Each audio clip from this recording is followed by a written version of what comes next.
In Romans 1 verse 17, Paul says, "For therein is the righteousness of God revealed from faith to faith, as it is written, the just shall live by faith." What do the words "from faith to faith" mean? The usual interpretation of these words is that it refers to the development of faith within a believer over time. Similar to the saying "from strength to strength," there is the assumption that it implies a faith increasing over time. H.P. Mansfield, in his exposition of Romans, said the statement spoke of a steady progression along the path of faith.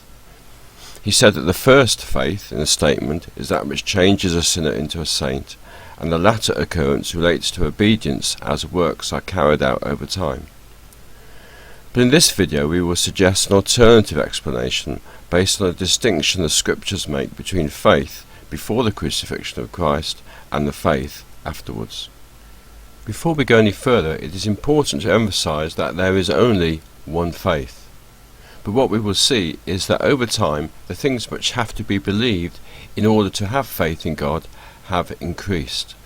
In Romans 3 verse 30 and 31, Paul speaks about faith and justification. But what is not apparent in the AV, but which we have shown on the screen, is that in the original Greek some of the occurrences of faith have the word "the" before them. So the text should read, "Seeing it is one God which shall justify the circumcision by faith, and uncircumcision through the faith, do we then make void the law through the faith? By no means, yea, we establish the law." We find a similar thing in Galatians 3 verses 23 to 26. Note that in the order of the Greek text a word occurs between "the" and "faith" in the second occurrence of faith in verse 23, as shown on the screen. So these verses state, "But before the faith came, we were kept under the law, shut up unto the faith which should afterwards be revealed. Wherefore the law was our schoolmaster to bring us unto Christ, that we might be justified by faith. But after the faith is come, we are no longer under a schoolmaster. For ye are all the children of God by the faith in Christ Jesus." So what is the difference between faith and the faith? The answer was explained by Dr. Thomas in an article entitled "The Apostles Justified by Faith Before the Faith Came," which can be found in the book The Faith in the Last Days. He said, "Before the crucifixion of Christ, the apostles were Israelites under the law, which was then in full force, the Abrahamic covenant not having been confirmed by the blood of its mediator, the Christ. They were not required to believe in the mystery of its confirmation any more than the prophets were until the confirmation was established. They were under a dispensation of justification by faith, not of justification through the faith, because when they were justified, the faith had not come." Dr. Thomas suggested that the faith refers specifically to the set of doctrines which include those associated with the death and resurrection of Christ. During the mortal ministry of Christ, the disciples did not believe in or understand the need for Christ to die, but they were still justified in the sight of God, but by faith, not the faith. As Dr. Thomas went on to say, this was their faith. They believed the things covenanted to Abraham and David, and that Jesus was the Christ. But they did not understand nor believe, though it was told them that Jesus should be put to death and rise again. They did not know, in any sense of the word know, that there should be remission of sins to the prophets and themselves through the death and resurrection of Jesus.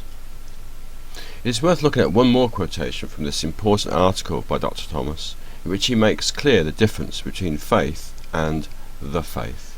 The reader then will bear in mind the distinction subsisting between justification by faith and justification through the faith.